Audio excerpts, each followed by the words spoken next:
Hello, I'm Rhonda Porter, mortgage advisor from Seattle, and I'm here with your weekly mortgage rate update for the week of June 16th, 2025.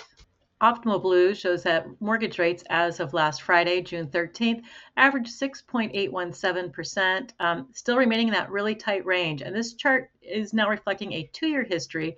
The dark blue line is for the conforming 30-year fixed rate. And of course, these rates are expired, they are based on an average as well. So based off of 35% of the mortgage industry who uses Optimal Blue for when they go into lock-in rates. So we don't know how these rates are being priced, if they're with points, without, what a person's credit scores is, or how much down payment they're using, as well as other factors are involved with pricing in a mortgage rate. So if you would like a mortgage rate based on your personal scenario that is current, please reach out to me. I am happy to help you with that.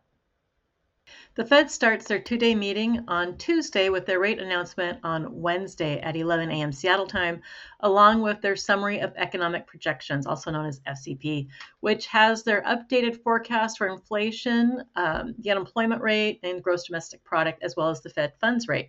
Fed Chair Powell will hold his press conference following the rate announcement at 11:30, and markets will be closed on Thursday to observe Juneteenth. It's just before 11 a.m. as I prepare this for you, Seattle time, and mortgage-backed securities right now are pretty flat ahead of the Fed meeting on Tuesday and Wednesday. Current odds are 99.8% that there will be no change to the Fed funds rate. Markets will be paying close attention to the details released in the Fed's SEP and Powell's press conference. When I meet with clients, we often review strategies on how to create affordability.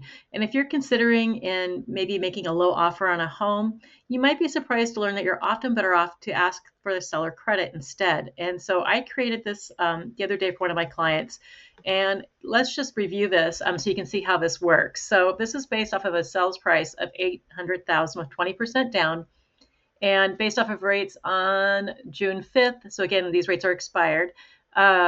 The payment, including property taxes and insurance, would be about $4,951.03. And so if someone asked for a $15,000 price reduction, that's going to save them about $77 a month if they do the stick with 20% down.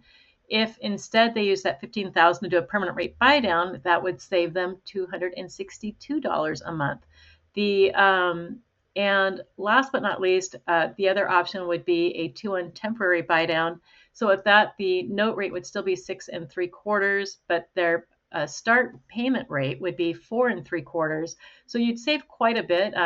Their starting payment, they would be saving over $800 a month. And that would be for 12 months. And then the next year, the rate would go to 5 3/4. And then the third year in term, it would be 6 3/4 until you refi. So you are really kind of betting on a refi market with that scenario versus doing a permanent rate down where you're going to have that rate low until you refi that as well. So just different options. I mean, it's kind of amazing that you don't save that much with a price reduction. And also too, even though you're asking for $15,000 off, if you stay between 20% down, the difference in that down payment scenario is you're only saving about $3,000. So it's always good to run numbers and have a discussion on different strategies for when you're getting ready to buy a home. And that's something that I enjoy helping my clients with every day. So if you're thinking about buying, selling, refinancing, remodeling, or maybe a reverse mortgage, even if it's a year away, I'm happy to talk with you and help you create a game plan. And you cannot start too early with the process, in my opinion. So reach out to me. I'd love to talk. I hope you have a great week, and I hope we get to chat soon. Bye-bye.